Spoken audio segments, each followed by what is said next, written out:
In this video you will learn how to solve the problem in OBS Studio.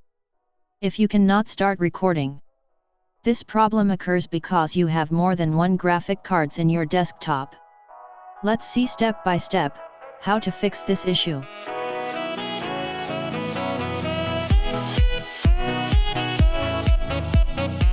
Search for graphics settings in the search box.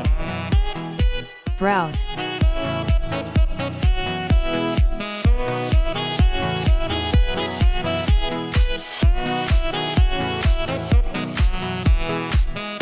And select OBS Studio, then add.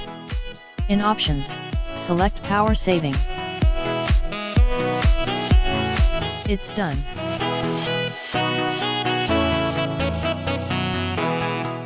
Now, restart the application.